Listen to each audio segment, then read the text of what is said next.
August 25th. Do you know what time it is? It's Al Sharpton's time. And for the next 3 hours, it's time to put aside all pretenses, deception, denial, or fronting.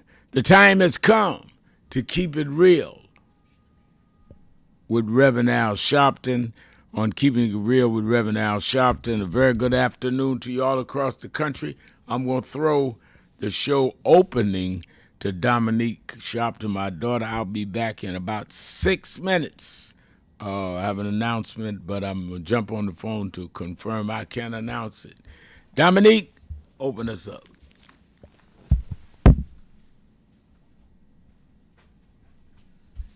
Good morning, and certainly thank you all for joining us for another Keeping It Real with Reverend Al Sharpton. As always, you can join in on the conversation by calling us at 1-877-532-5797, 1-877-532-5797. Certainly want to open up today as a lot of people kept asking me this question, and I want to pose it to you. So while I have the time, while Rev has stepped away, he'll be joining us momentarily. But why are we still marching? Let's think about that.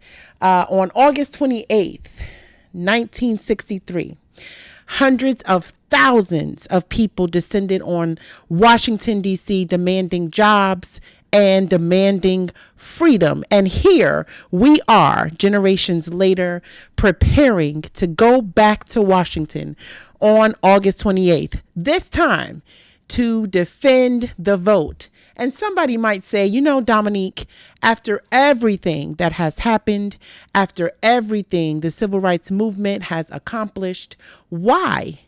Why do we still have to march? And my answer is because the victories of the movement were never self-executing. Somebody had to fight to win those rights. Somebody had to fight to protect those rights. And somebody had to and is going to have to fight in order to pass them on. And that's where we come in.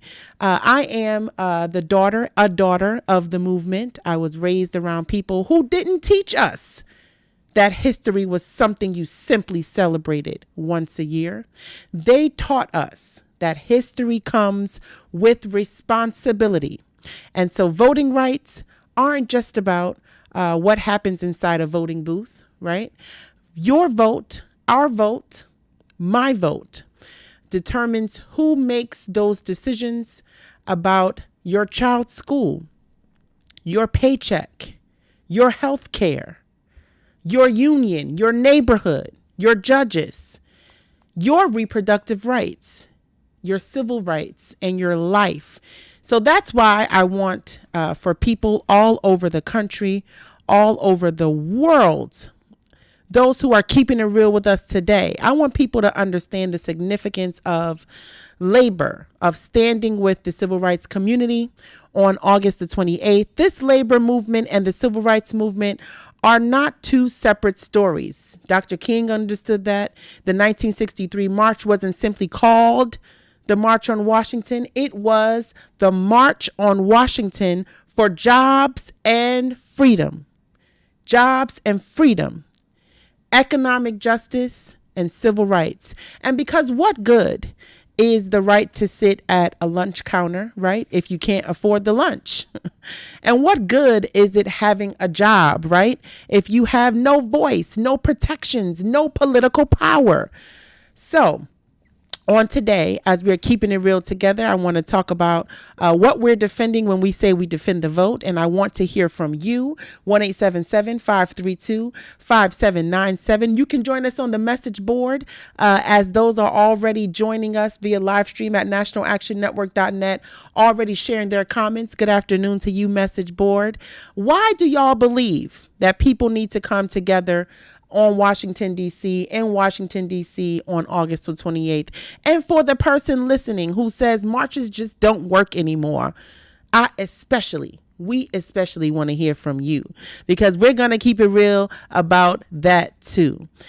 And you know what? Because just imagine losing power tonight, not just for an hour, not overnight, not even for 2 or 3 days. Imagine being without reliable electricity for nearly 2 weeks. Now imagine that you're an elderly person and you need an electric nebulizer to breathe. Imagine that you're pregnant. Imagine that you've got young children in the house. Imagine that the food in your refrigerator is going bad, it's spoiling because it's hot. You can't properly run the medical equipment, and you're watching communities around you get their lights turned back on while your neighborhood is still sitting in the dark. That is what is going on with residents today in the predominantly black Gary, Indiana, the same town that the legendary king of pop, Michael Jackson, was born. The same town that produced the legendary Michael Jackson. They've been dealing with more than 8,000 customers who have reportedly remained without electricity, and residents are questioning why their community seems to be recovering more slowly than others. And here's my question, because when does a power outage, right, stop being an inconvenience and become a civil rights issue? Because I think Gary, Indiana, certainly forces us to ask exactly that. And these are, really intertwining stories here.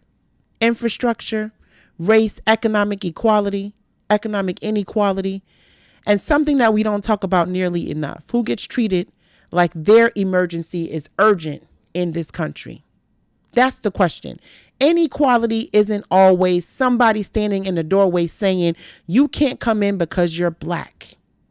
We are seeing inequality that looks very different in many different ways and can look like response times, like the times that we're in. It can look like where infrastructure dollars are going up. It can look like, whose streets are getting repaired. It can look like whose water gets cleaned, whose electricity gets restored, whose hospital gets to stay open, right? And whose emergency can apparently just wait and hold on. That's why I don't think, ladies and gentlemen, that we should immediately jump to a conclusion and say we know that this happened because Gary, Indiana is predominantly black. We need the evidence, and residents are absolutely have the right to ask, why us? Why did restoration take this long? What resources are being distributed, right? There's so many things to ask. They are legitimate questions, but let's not get lost in these numbers. When a 73-year-old woman with asthma is struggling because she couldn't use her electric nebulizer, or the pregnant woman, or the children, or the seniors without air conditioner, people are losing hundreds of dollars worth of groceries. People are sleeping in their cars to simply just stay cool. That is not merely inconvenient. It's dangerous, and poverty makes every disaster more expensive if you think about it.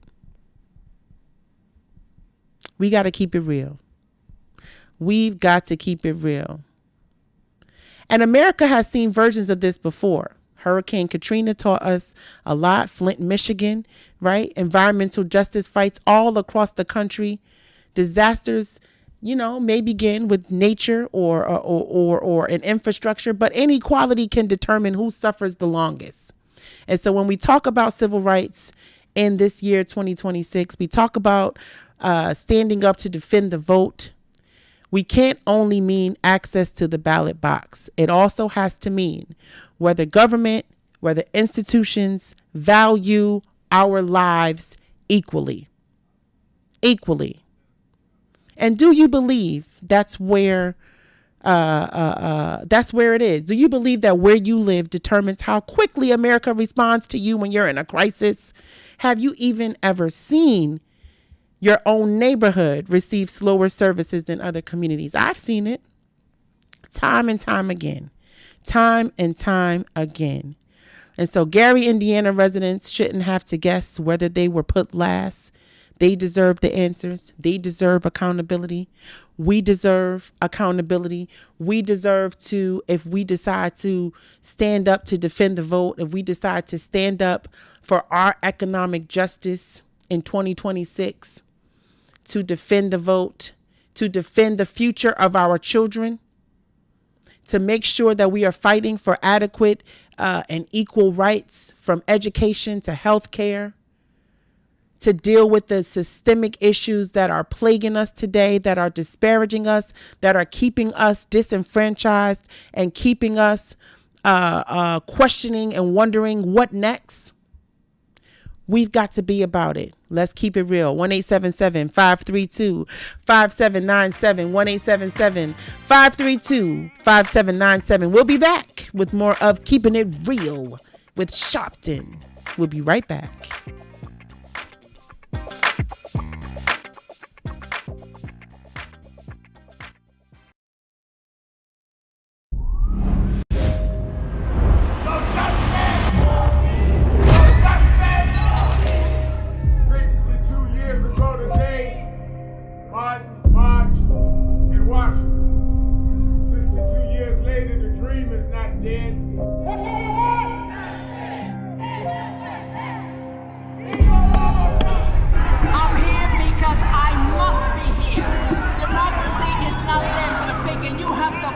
Democracy, that's what it is.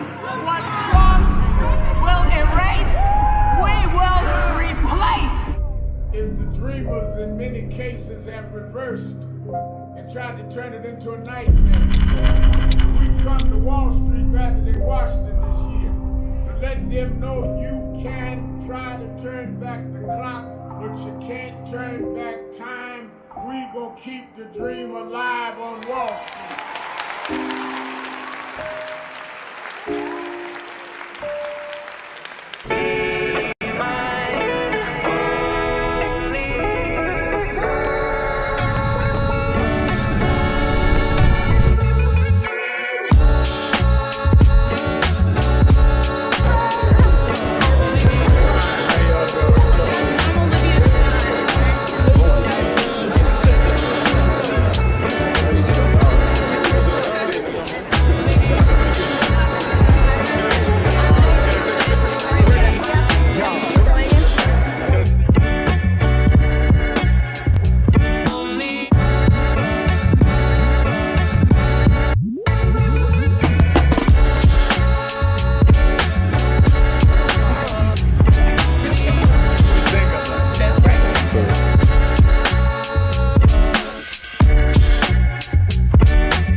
I had a thought this morning that I want to share with you about mentorship. I am able to do a lot of what I do because I had great mentors, but there are correct ways and incorrect ways to mentor people, in my opinion. I was mentored as a boy preacher by Bishop F.D. Washington, one of the great Pentecostal preachers of his time. Then Reverend William Jones, who became my pastor after Bishop Washington died, who was unquestionably in the top 5 black church ministers, theologians. Reverend Jesse Jackson, who I started my activism under his leadership, he and Reverend Jones. And I learned politics directly as a youth director from Shirley Chisholm. So even though I didn't finish college, I had the most unique education in the world from being exposed to giants. But the one thing I learned is as I grew older and people started coming younger than me and wanted me to teach and mentor them, the magic of the mentors I had is they did not want me to be their clone. They wanted me to learn things from them and use my own gifts and talents in my own unique way and let me do things on my own, because they knew that if I flopped in some things, it would teach me for the other things. They'll come and help me once I was down, but they were not going to have me avoid being down. And they were not going to impose themselves on me. Why am I saying that? Because too many mentors want clones, and too many mentees want their mentors to put them on a pedestal. Oh, so-and-so didn't do this for me. Oh, so-and-so didn't open doors for me. If they gotta open doors for you, it may mean that they knew you weren't ready to go through those doors.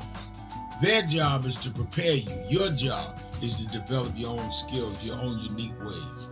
And I don't care if it's my daughters, who both have come into their own, or anyone else. I'm not a talent agent. I did not form National Action Network to give people their step up. I formed it to fight for justice for everybody. If talented people get in, it's my job to invest and give them a platform. It's their job to get on the platform and perform and show their ability. Sitting with me today in the office as I talk about is one of my mentees, Reverend Stephen Marshall. Now, Stephen, you just came around us when you were how old?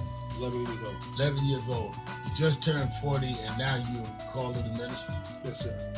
And what do you do in National Action Network? I formulate policies, lead in various regions, but most importantly, I senior advisor to you on all things from social justice strategies, politics, intergovernmental affairs, you name it, community organizing, all of that stuff. And I could go through scores of others. My daughters started Huddle. They got Huddles now, which is for young people to meet once a week all over the country. I just saw the video from the Las Vegas National Action Network chapter. Now, when you decided to preach, did I ever tell you to become a preacher? Not one time. Who called you to preach? The Lord. All right. And did I say go to this school or that school? No, sir. Did I open this door, that door? Did I tell you be ready when the doors open? Always be ready and prepared. And that's what I'm saying. Get you some young people than you that you can help along the way. But don't be their talent agent.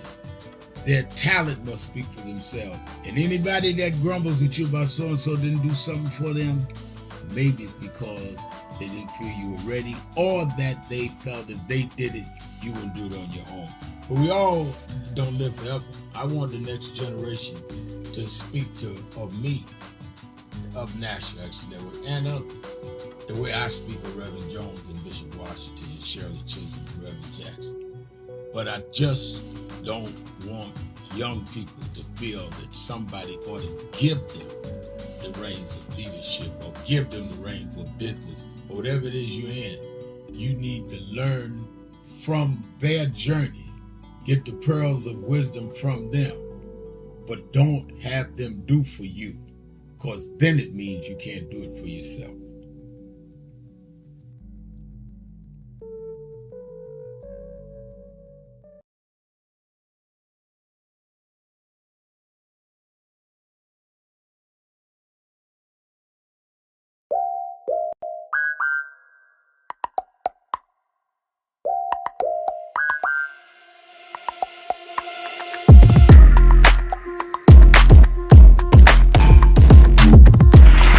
Is a house of justice.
Reverend Al Sharpton, and we're back.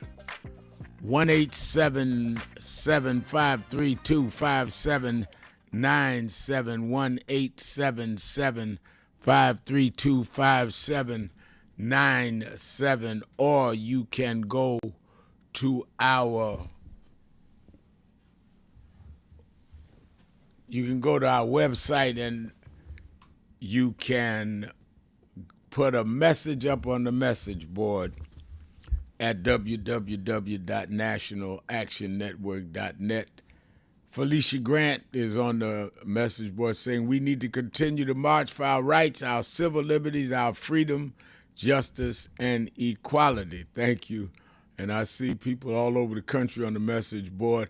But let me follow up, Felicia, because we have a champion for those rights, for dealing with our voting rights, our economic rights, and all. And that is the president of the American Federation of Government Employees, who's been fighting during times that have been darker than I've seen probably in my lifetime, if not many years, and that is Dr. Everett Kelly. How you doing, Dr. Kelly? Reverend Al, I'm doing great. Hope you're doing well. I'm holding on. All right. As we say in church, and for folk know that Dr. Kelly is also a preacher, so he's had to bring a lot of faith to fighting for government employees who's had some rocky roads this past year. Absolutely. One of the things that and Dr. Kelly was one of the first unions to jump on board with Martin Luther and I for Friday's March. And one of the things Dr. King's dream encompassed in his last project was working on workers' rights and workers and poor people. Talk about what the March on Washington means to the people in the AFGE. Well, thank you, Reverend Al. First of all, thank you for having me. But, the thing that we need to bring to the forefront is the fact that there is power in we. I think that Dr. King understood that back in 1963, and that's the whole case. The fight for the vote and the fight for a fair paycheck have always been the same fight. Now, I don't speak for myself up here. I speak for 820,000 members in every state from every background. Whenever our freedom are on the line, we show up. And I say that is the power of we. And what will be demonstrated on Friday, on the 28th, is exactly that, the power of we, the power of the working families, the power of the people of the United States of America, because that's where the power is.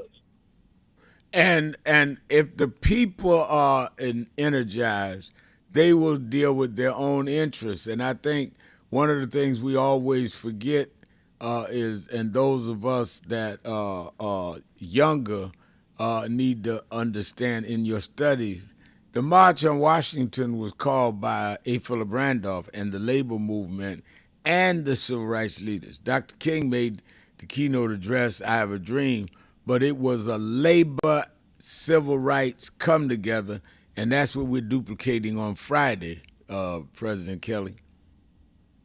Mm-hmm. You are exactly right. And it's exactly what we need. We need to make sure that everybody understands why we are there on Friday. Because like you say, this was a march for jobs and for freedom. And sadly to say, since then, it seems like we're reverting. It seems like we're going backwards because we're fighting and marching and demonstrating for the exact same thing now as we did then. Let me ask you, how are the federal workers faring? I know you had the whole crisis with Doge and other issues. Are we stabilizing in terms of federal employees now? Are we still sitting at the edge of our seat seeing what happens next? Give us a status report. We are, we're not stabilized, that's for sure, okay? We are still wondering what's happening next because it seemed like week after week, there was a new initiative by this administration to bring down federal employees. If it's not taking away the contract, they're saying, we're changing the way we're doing performance evaluations, or we're changing the way a person can appeal a disciplinary action, or these type of things. And it's a constant, everyday initiative that we're dealing with from this administration. What should the average citizen do to support federal workers who have been the bedrock of a lot of the goods and services that we enjoy as citizens in this country? Well, number one, is they can always speak out. They can always call the congressperson or congresswoman. They can call the senators. But, we're at in my opinion, the verge of turning the ship. So the most important thing one can do is go and vote come November. And we vote our paychecks. We vote our conviction. We vote for our democracy. That's the most important thing one can do right now. And, of course, they can show up on Friday for the March on Washington. And let me ask you this lastly. Are you hopeful that the midterms may change a lot of things and put pressure on government to deal with government employees differently if we see a real turnout to vote and voting for candidates of either party that are going to stand up for workers' rights? Reverend, now that is a good question, and I'm so glad you asked that question, because I truly believe that this is a turning point. I think that so many people have become so disgusted with what's happening in America that more people, I believe more people than we would imagine, are going to show up at the polls and they're going to vote. And they're not concerned with the party. They're concerned with the person. They're concerned with, who that person is representing, whether they're representing, their interests or their personal interests. And I think that's what people are looking at come November, Reverend Al. All right. Thank you for taking time to be with us. I'm looking forward to hearing you on Friday. The president, the national president of the American Federation of Government Employees, Dr. Everett Kelly. Thank you for being with us. Well, it is Tell It Tuesday, and Tell It Tuesday means you can tell whatever you want to bring up and raise in this time. When the Supreme Court unblocks a state petition to deal with the whole new qualifications the Trump administration wants to implement around mail-in voting, this is another blow to those of us that believe in voting rights. And you should tell your friends that are saying, why are we marching in Washington? That's where the Supreme Court is. They took out Section 2, which killed the Voting Rights Act. Now they are saying it's all right, President Trump, you're right. Go ahead with your executive order. We'll look at the law later. That's what, in effect, they're saying. We'll deal with the law later, but right now, you're right. You in control of what happens in terms of how people can mail out voting and what are the postal requirements. That's why we're going to Washington. That's where the Supreme Court is. That's where the Congress is that can legislate differently. And Friday, we need to make that statement. You got people walking around talking about, well, we ought to do this, we ought to do that. And we ought to do all of it. And we ought to do all of it with unceasingly. But for our part on Friday, we're going to Washington, the scene of the crime, as far as I'm concerned, and as far as a lot of other people are concerned. So I think that this should not be underestimated. They're not finished. They're going to continue, in my opinion, until they take away every suggestion of our having our voting rights protected, unless we stop them. And the only way we will stop them is we've got to put different people in office that will legislate different laws and change what's going on. We have no choice. Let's take a break. Be right back. Keeping it real Sharpton. Be right back.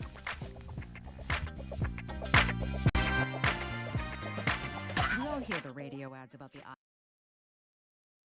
So who is Al Sharpton anyway? Who is this 33-year-old preacher without a church? A number of black New Yorkers as well. He is little more than a pudgy exhibitionist who can be counted on to show up, bullhorn in hand, at every racial incident.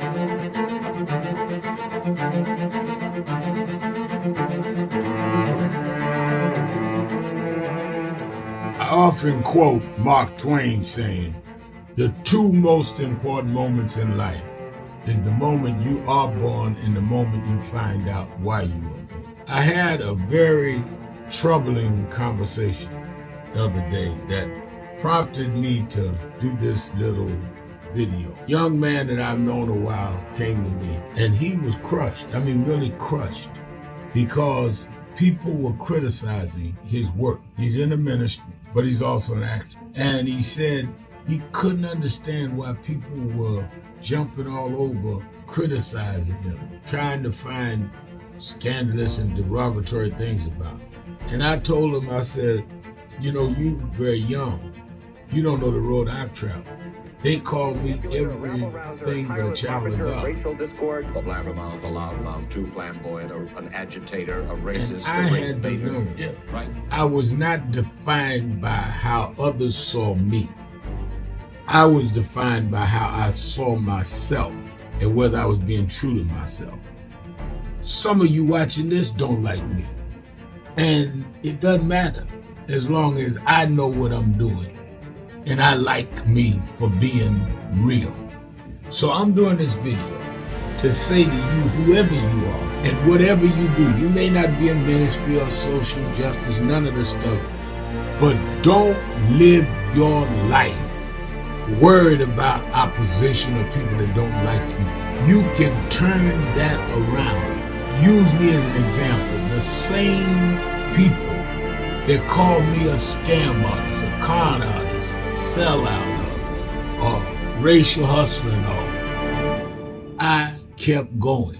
And the people I respected started respecting and publicly embracing my work. When Coretta Scott King, the widow of Dr. Martin Luther King Jr., had this to say about Al Sharpton. A leader who has protested injustice with a passionate, unrelenting commitment to nonviolent action in the spirit and tradition of Martin Luther King Jr. And I am talking about your leader, our leader, the Reverend Al Sharpton. The other thing that hasn't changed is the National Action Network's commitment to fight injustice and inequality here in New York City and across America. And that's not only a testament to Reverend Sharpton, it's a testament to all of you who are here tonight. First and foremost, to Reverend Sharpton.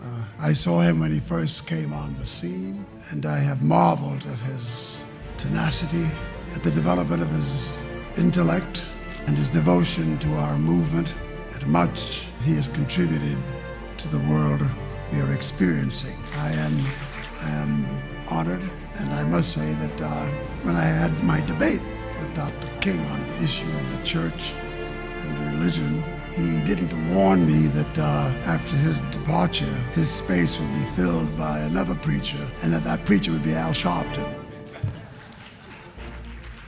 All you want in life is people that matter to you to say you did all right.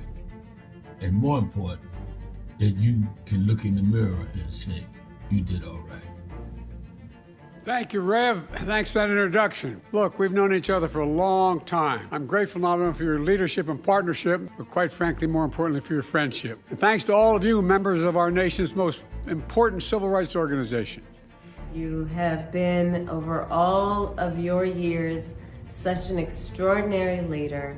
You are a voice of truth, a voice of conscience, a voice of practicality around what we must address and what we can do.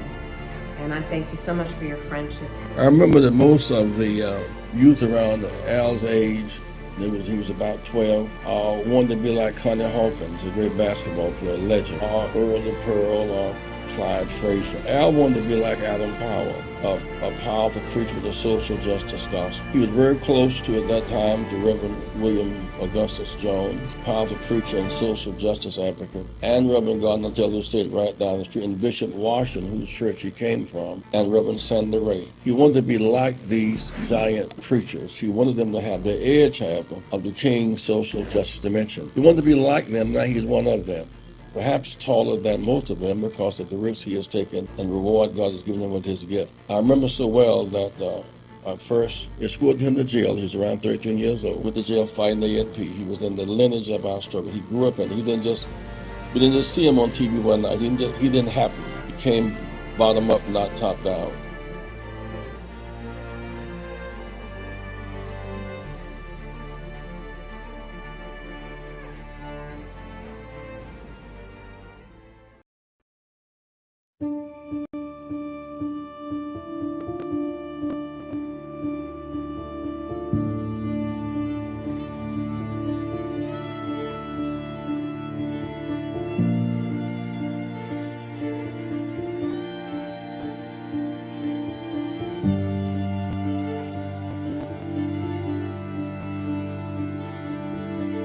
Robert Culp used to do a show with Bill Cosby, I Spy, and he did a documentary on breadbasket, Robert Culp.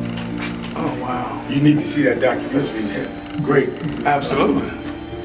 I lived this. I didn't read this. I lived it. I was there. You true to this? I'm true to this. Not new to this? I ain't new to this. Vote to phone true? He was, Jack O'Dell was one of the guys that Kennedy warned Dr. King about. Say he was a communist. Jack O'Dell and Stanley Levinson. And Reverend brought him in. Nobody else in the movie would deal with Jack. Reverend brought him in. Oh yeah, sure. Just us. Just us. But there's stories behind all of it. It didn't just happen. But I am somebody. I may be on welfare, but I am somebody. I may be in jail, but I am somebody. I may be an educator, but I am somebody. Keeping it real. I am your host, Reverend Al Sharpton, and we're back. 1-877-532-5797. 1-877-532-5797. And I am also encouraging you that want to, on Tell It All Tuesday, express yourself. You can do it also on the message board. You may not be where you can talk on the job, but you can punch your social media tool or your tablet and tap out a message on the message board. Felicia Grant is on the message board saying, I support you, Reverend Sharpton, and I respect your work, your passion, and your commitment and dedication to our people and our country. For the rest of my life, I will thrive to help our cause. You gave me motivation to want to fight. Well, that's kind of stuff I like to hear. I love people patting me on the back, but tell me you motivated. Let's go and do this together. And I think that is good, excellent. And I think that I really, I'm encouraged when I read and hear that from people beyond words, because I've been in this struggle a long time, and I know none of us can do this by ourselves.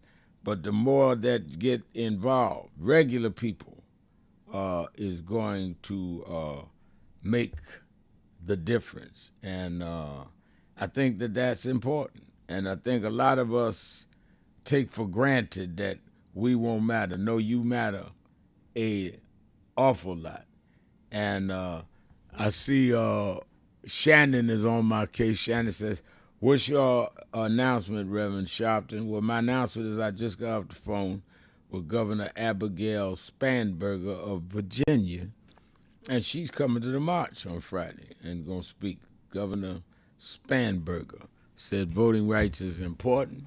She, as a sitting governor, will be there. So I'm glad about it. We have a lot of people coming to speak because we want to send a real strong message. But what's going to make it effective is the numbers that are there, the people from all over. I got the memo this morning, you get 10 buses out of Houston, Texas alone. If we can have the right numbers and the right people that represent the people speaking, that is important. A lot of people that need to feel that we will stand up for them. Nolan Wells' parents called me, said, we want to come. Just feel people that are standing up for what's right, the right to vote. I said, well, let's make the reservations. We'll get you there. That's what I've fought all my life for victims. A lot of them will be there at Central Park, 5 others. Let me go to the phones. Let's take some calls on Tell It All Tuesday. Let's go start in Atlanta, Georgia, WAOK with Tony. Tony, you're keeping it real with Al Sharpton. Greetings, Reverend Al. I'm so glad to be able to speak with you, although I was looking forward to speaking to your daughter. I have a couple of points I'd like to make, and I'd appreciate it, if you allow me.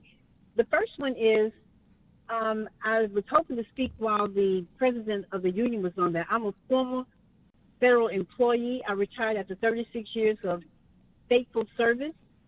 I took an oath to the Constitution and to the Republic, and not to any one president. I saw many of them come and go.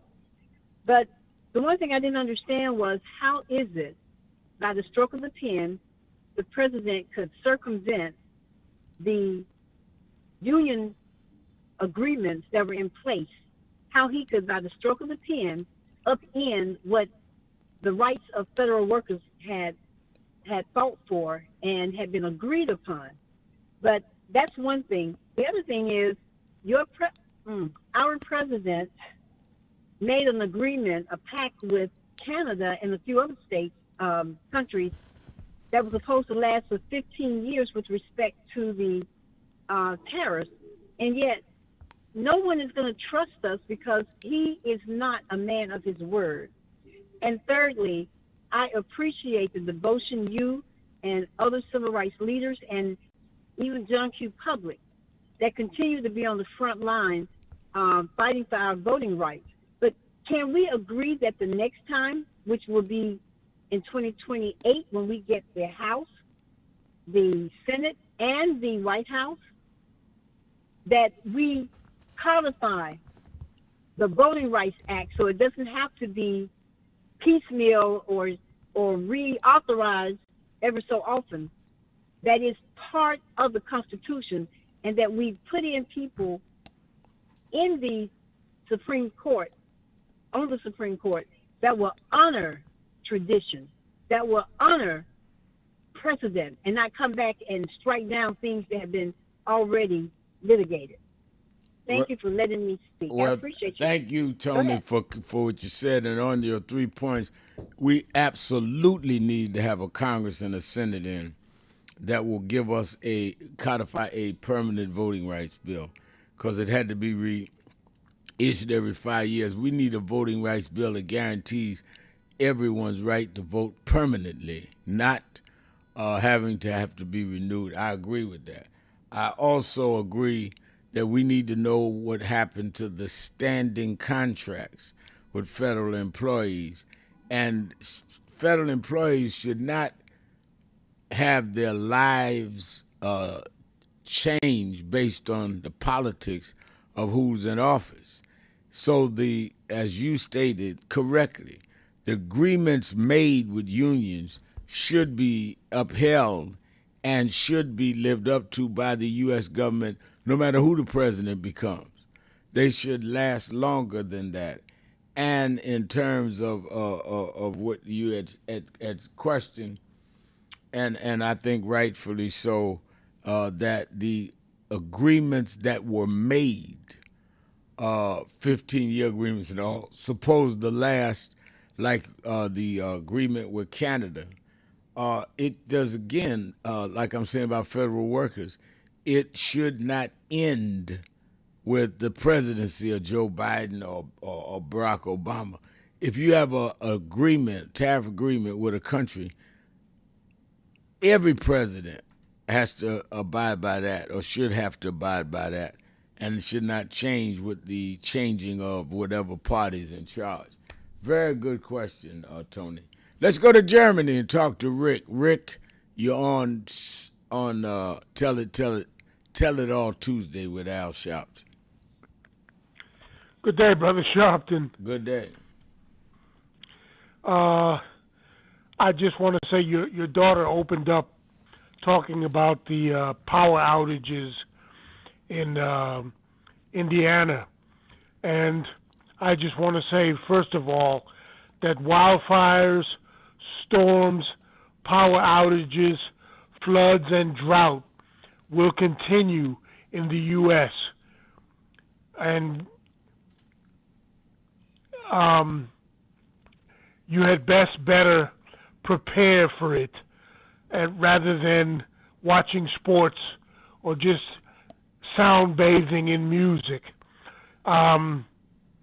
Also, the uneducated poor must vote regularly.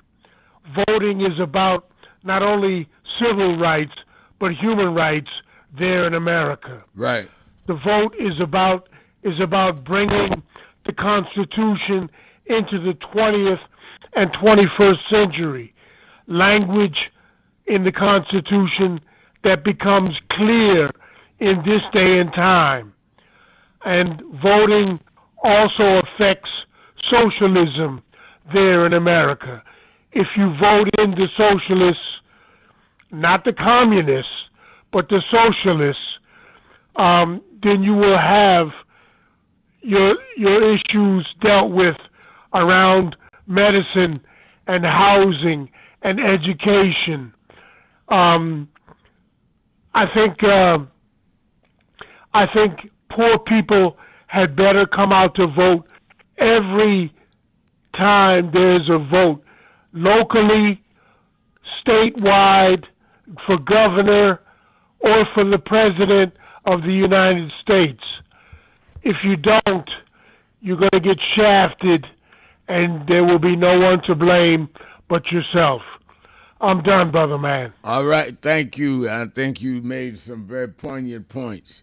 Thank you for your call. Let's take a break. We'll be right back. Keeping it real. Sharpton. Be right back.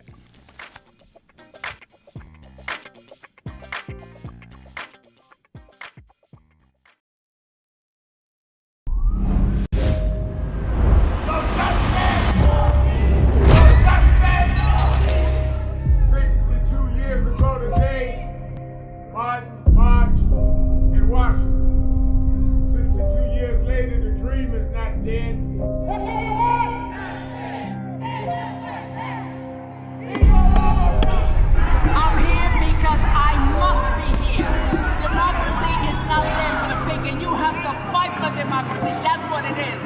What Trump will erase, we will replace. It's the dreamers in many cases have reversed and tried to turn it into a nightmare. We come to Wall Street rather than Washington this year to let them know you can try to turn back the clock, but you can't turn back time. We gonna keep the dream alive on Wall Street.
How you doing, sir? All right. It's Claudette Williamson from Atlanta, Georgia. And the last time I saw Reverend Sharpton was in New York City at Sylvia's. And my sister and I pretended that we needed to go to the bathroom so we could go in and see him and say hi from a distance. I'm okay. You look great. My name is Claudette. New York City was Sylvia's. Oh. My sister told our house, can I get a picture? So we can see. Wave at you, and today I. Lisa? Yes. Oh, the picture. We're her children. Thank you all. Reverend, it's really great to meet you. And were you in? It's an honor to meet you. Okay, come take a seat. Thank you. Please get back there right quick while you're more minister.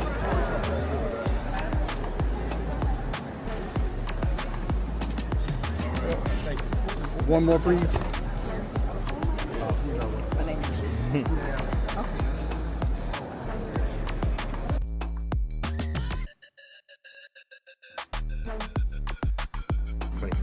I'm still exposed. Oh my God. How you doing? Oh, come on, man. I gotta get a phone. All right. Appreciate you, man. Have a good one, man.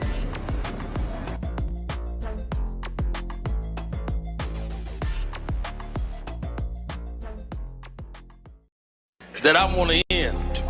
He talked about the dry bones in the valley. I'll tell you that. The only reason that the wind could blow life into the bones is because at some point they had to be connected. If the wind had blown into a disconnected body, it still wouldn't have worked. So before he prophesied to the wind, they had to first get the foot bone to connect to the ankle bone, and the ankle bone to the calf bone, and to the knee bone, and the knee bone to the thigh bone. If we are to prophesy to the wind, we must first connect this body. We must connect Eddie Long to Farrakhan and Cornel West to Elders and Lowry to Sharpton. If we can connect this body, then God will blow the breath of life into our community.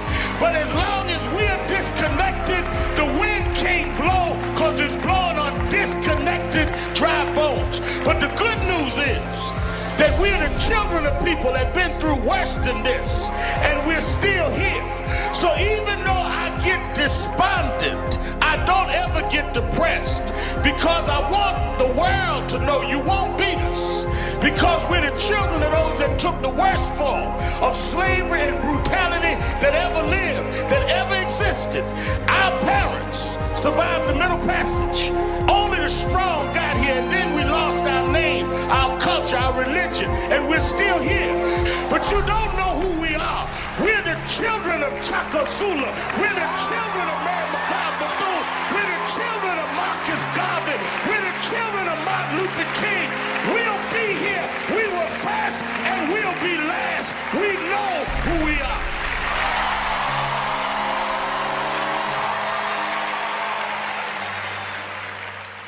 Voting rights! Voting rights.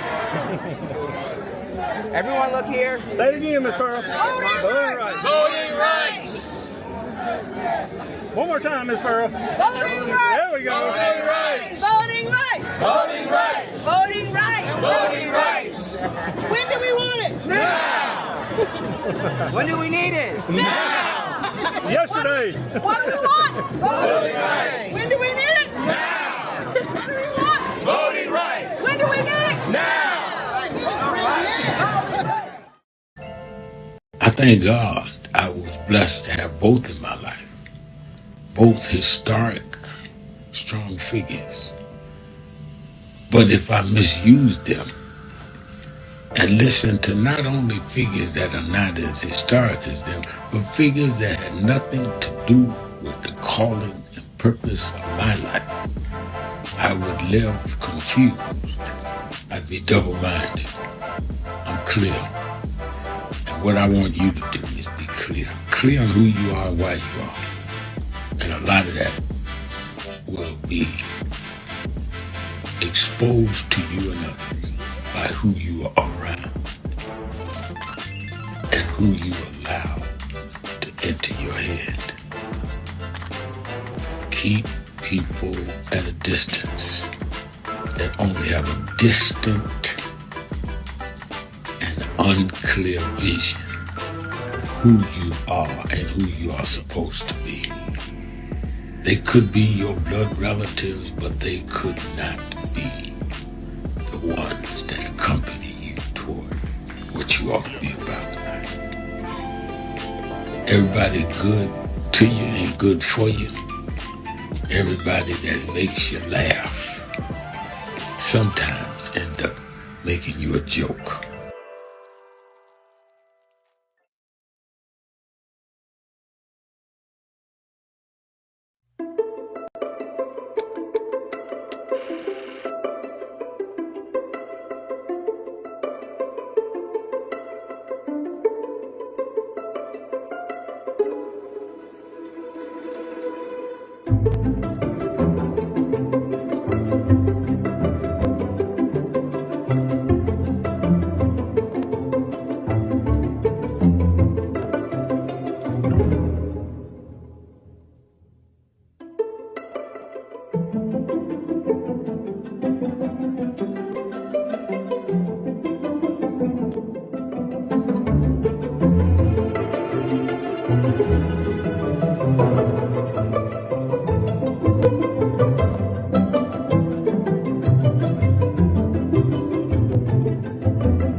Thank you for joining us for Weekdays Live with Reverend Al Sharpton. Take the time to share this broadcast right now. Tell your friends it's time to keep it real with Reverend Al. Comment your questions now in the chat or call Reverend Al Sharpton directly on air at 877-532-5797. Now stay tuned for Reverend Al. This is Reverend Al Sharpton. As you Keeping it watch real, the broadcast, keeping it real. Support I'm your National host, Action Network. Go to www. Reverend Al Sharpton, and we are back. It's Tell It All Tuesday. All you have to do is call us at 1-877-532-5797, 1-877-532-5797, or you can go to our message board at nationalactionnetwork.net. All right, let's go back to the phones. Let me go to Cincinnati, Ohio, the buzz. A lot of people coming to the march from Cincinnati. I'm looking at the bus list. Let's go to Ray. Ray in Cincinnati. Yes, sir. Thanks for taking my call, Rev. Rev, a couple things. When you ask a guy, how do you get a Sambo and a buckwheat from a black man and put him on a TV show, what do you get? You get Tim Scott on Meet the Press. I'll leave it at that. Wow. When it comes to the Supreme Court, Rev, first of all, I don't know who decided, was it the Founding Fathers, to give them a lifetime appointment.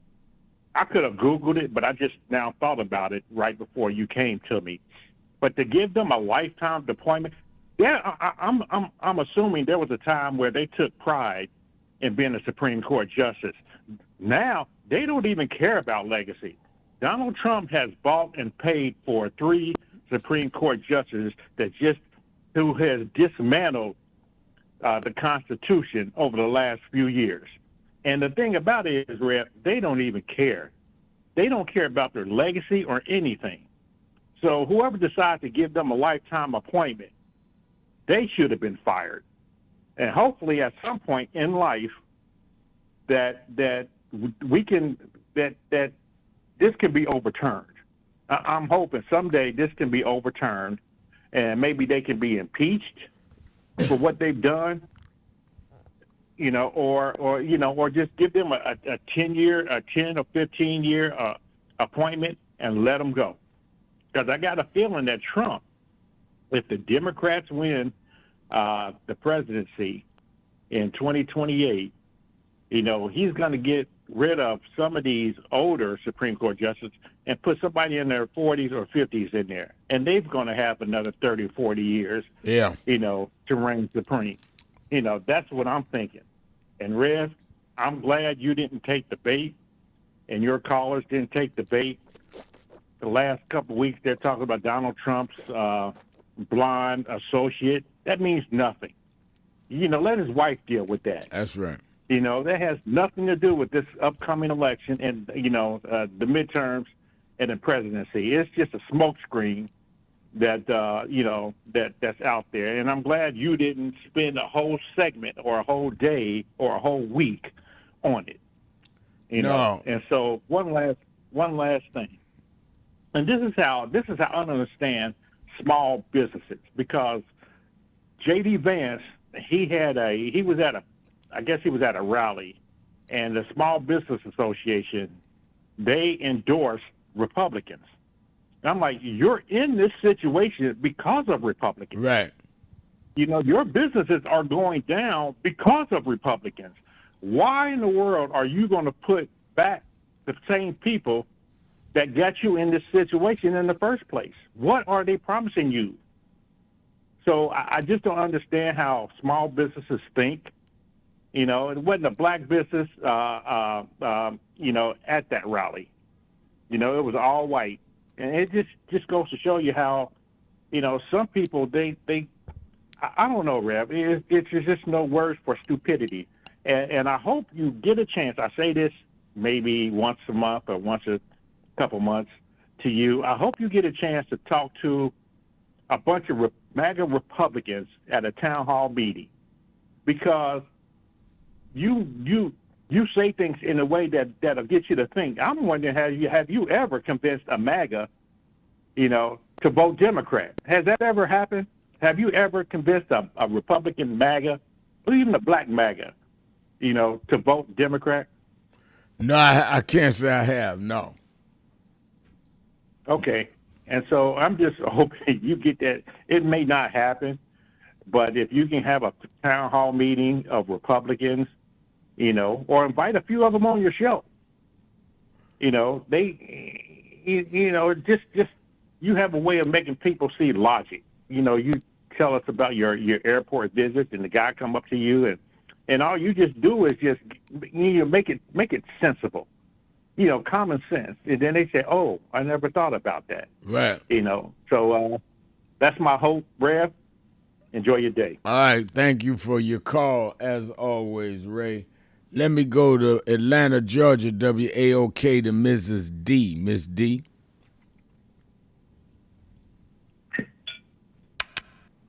Hi, Reverend Air. How are you today? I'm doing very well. Good to hear your voice. Reverend Al, you have dedicated your life to fighting for justice and equality, and you're the leader that we all turn to now. You're the one black leader in this nation that we all know about. And I want to appreciate you for this march that you're leading, and I'm asking all listeners to keep the Reverend Al prayed up.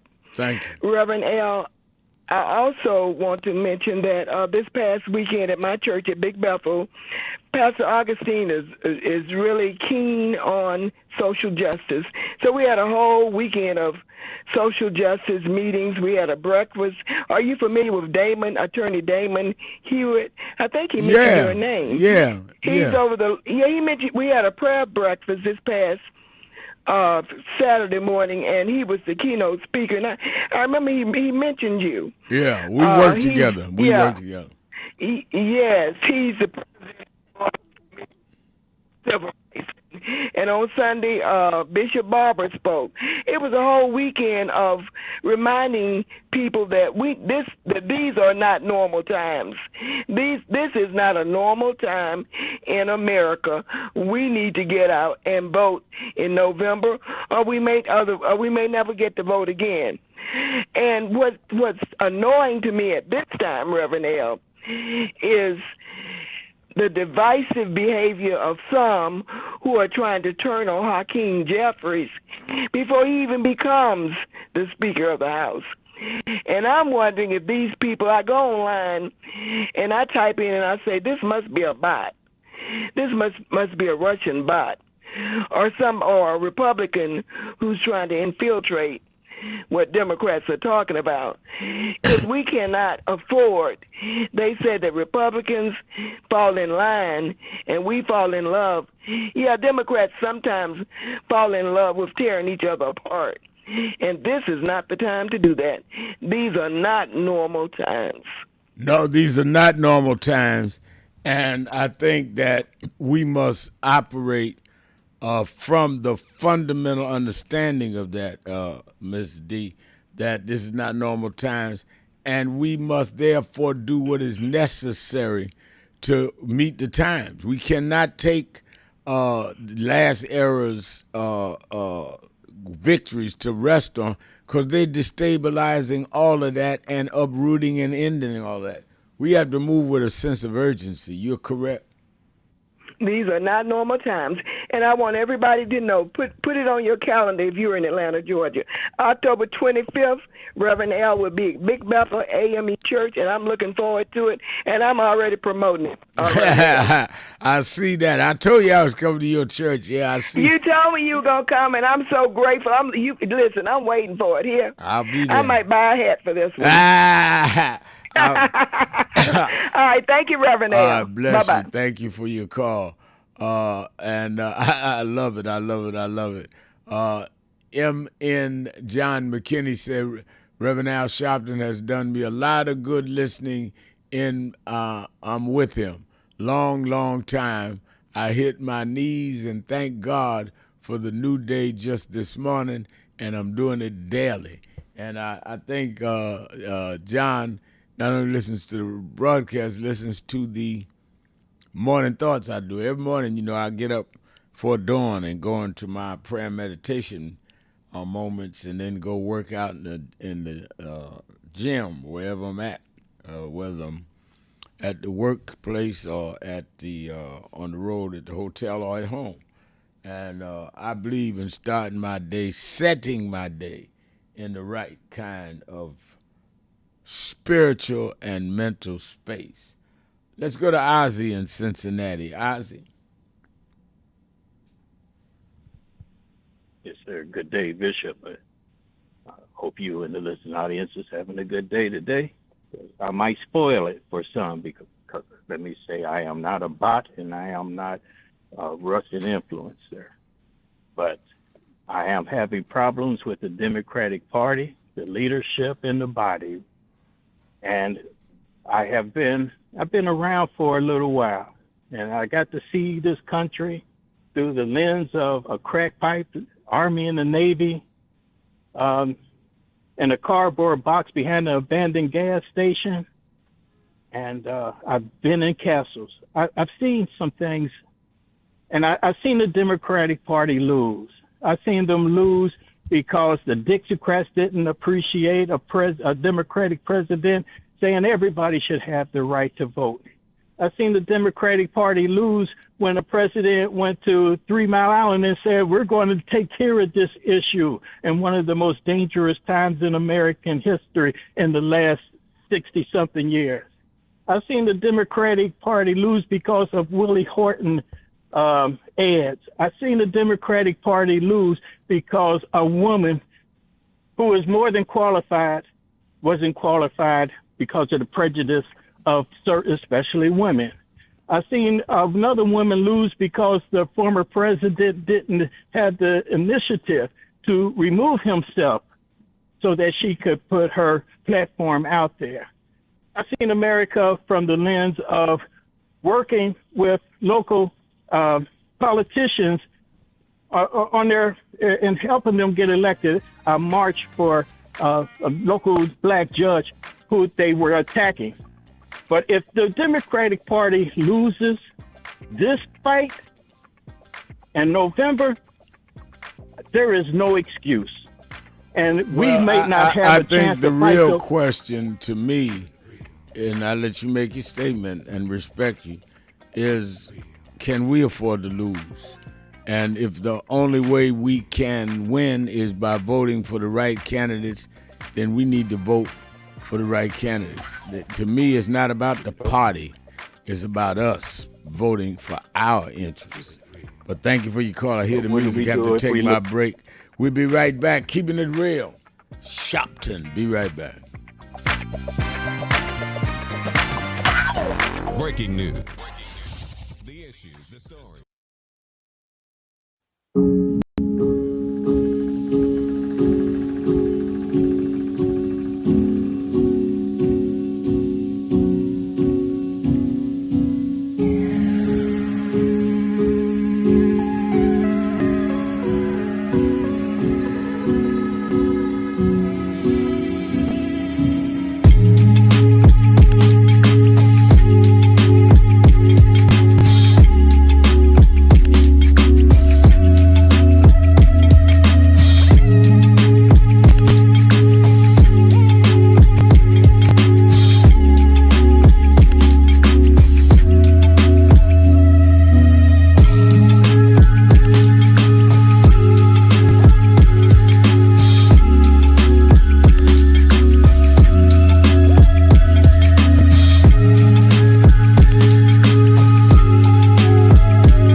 But I also want to add how they're changing what can be taught.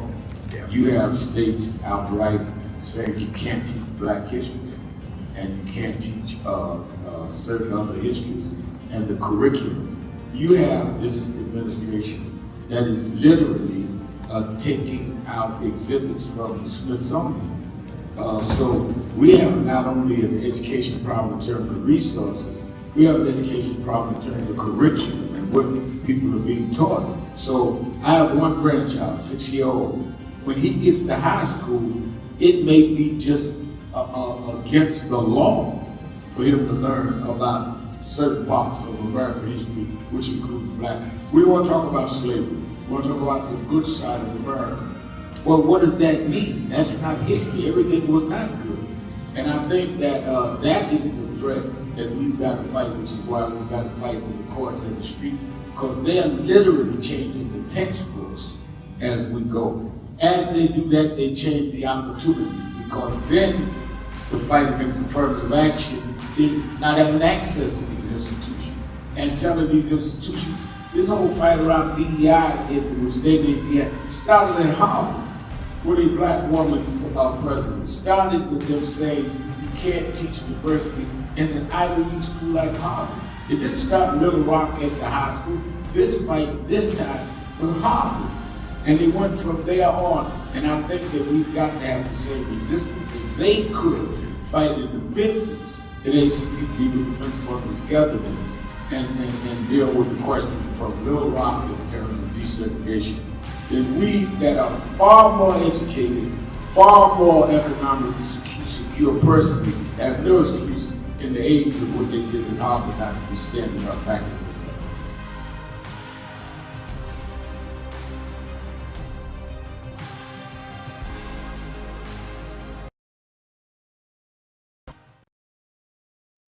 Some of you forget where you come from and forget how you got there and act like you got there because you were qualified or that you had a good resume. But some of us had to pay a price for your resume to even be read. Some of us had to take nights in jails and licks upside the head or shut out of boardrooms like Byron so you could walk down red carpets and act like you got there by yourself. So I received this award with a special place in my heart and on my shelf because I'm getting it from a freedom fighter who never forgot where he came from and how he got there.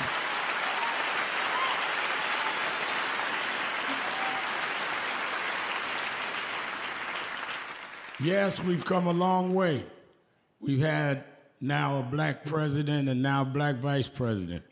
But we still can get shot down and have to march to get a case in court. We still can get shut out of boardrooms. We're still doubly unemployed in a good economy. So we're going to have to keep marching. And I thank not only my family, a mother that raised me by herself, but I thank that lady at the end of the march that knows she won't be on TV that night and knows her name will never be in the paper, but she believed in me enough to get at the end of the line and make me look good. Because Dr. King used to say, if you call a march and no one shows up, you just going for a walk. And I want to thank those that marched with me. 32 years ago, here in Los Angeles, we marched. And then many years later, with George Floyd and others, we're still marching. And I'm going to keep marching. I'm going to keep agitating. And I'm going to keep going.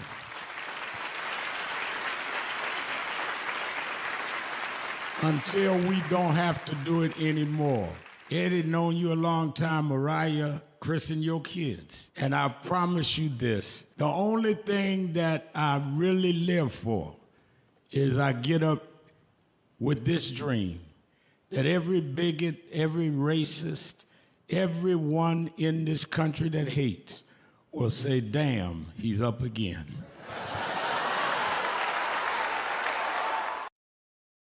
Many people cannot focus because they have not really come to terms with their calling and life purpose. In order to focus, you must also be clear on what you're focusing on. So if you're not clear on your purpose, if you're not clear on your life's calling, then focus on seeking that. Because if you just read the ways and roads you traveled that you didn't even choose, that were sort of just laid out for you by God, in that it's telling you, speaking to you about what your purpose is and what you were born to do and be. I learned the things that I didn't plan had to be planned by God, and God's plan was directed toward God's purpose in my life. And I focus on that. Not focus on what others do, not focus on how well they're doing or bad they're doing, but focus on whether I'm in line and aligned with what I'm supposed to be about. And in order to move straight ahead, you have to be focused on the path you're running on.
Sharpton, and we're back.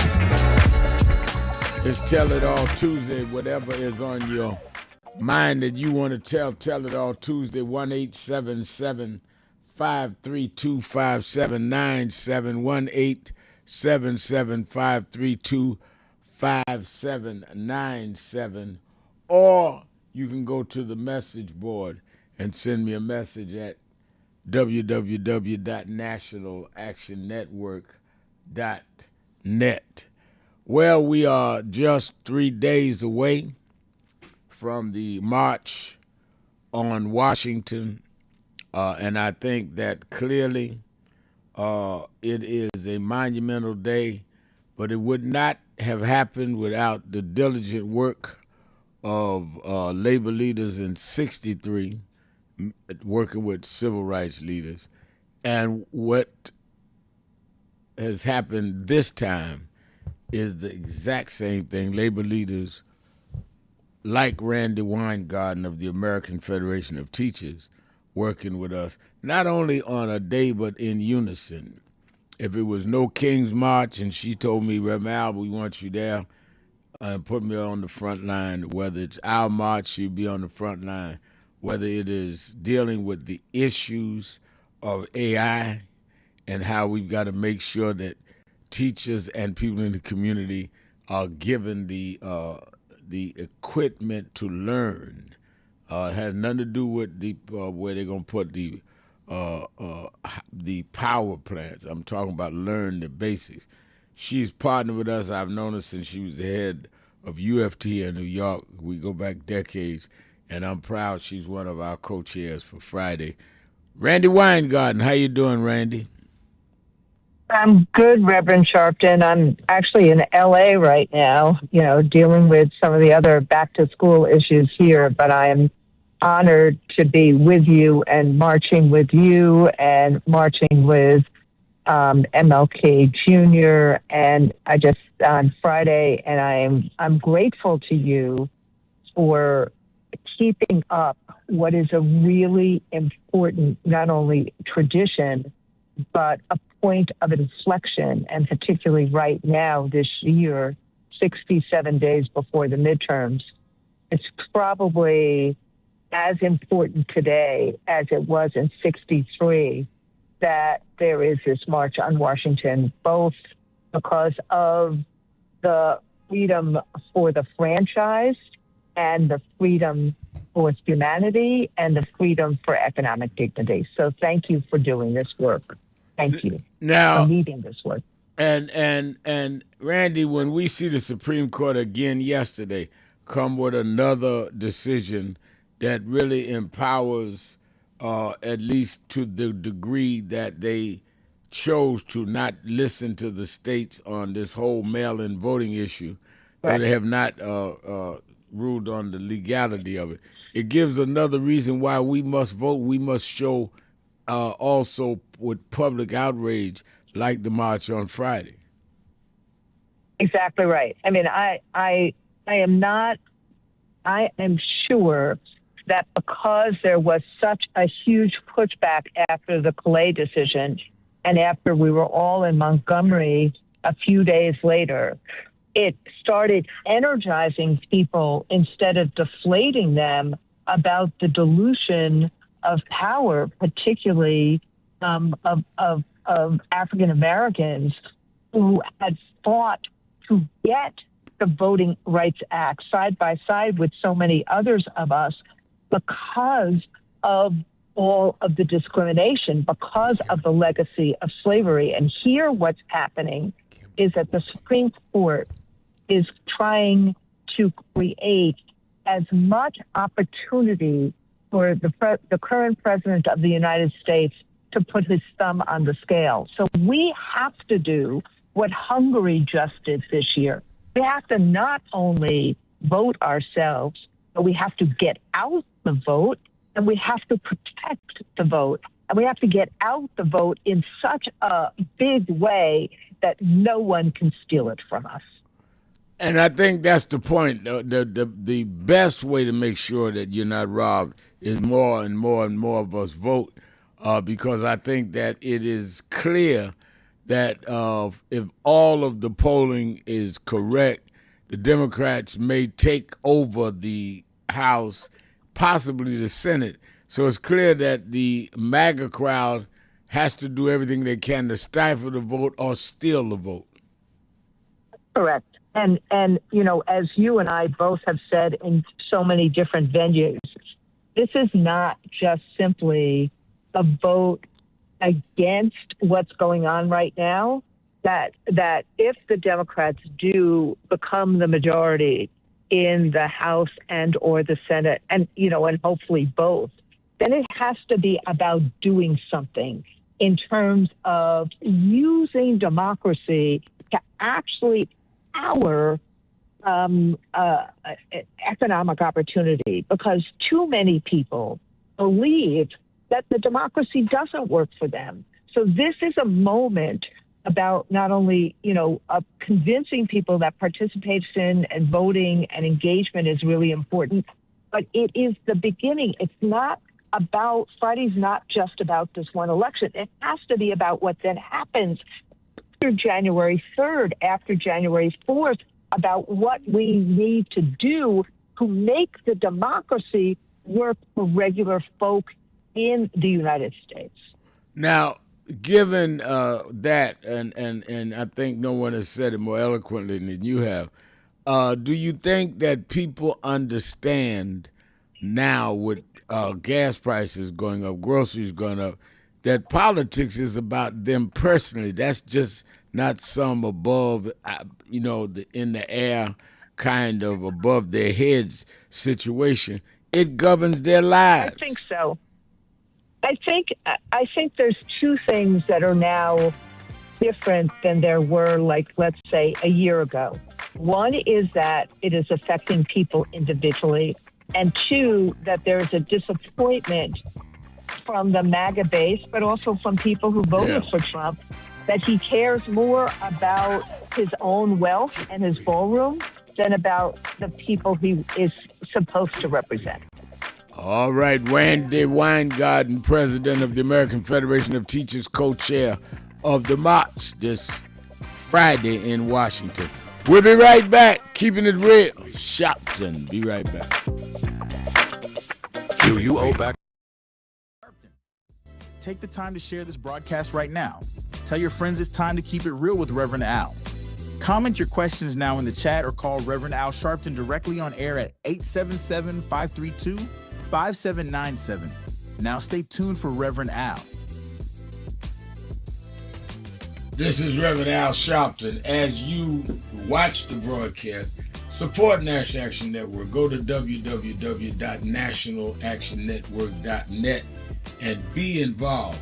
You can join, take your membership right online, www.nationalactionnetwork.net. Getting ready to start the program, but we need you to be part of the movement.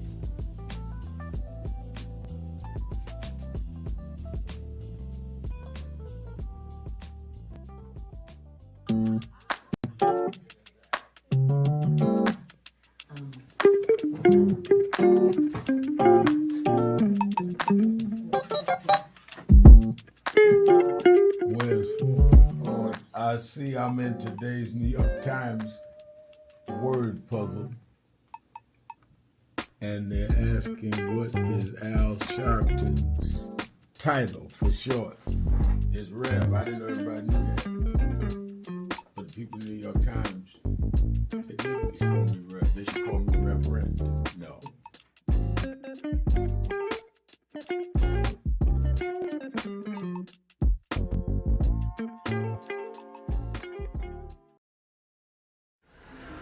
The only thing that will matter 2 minutes after you're gone is what you did for more than yourself.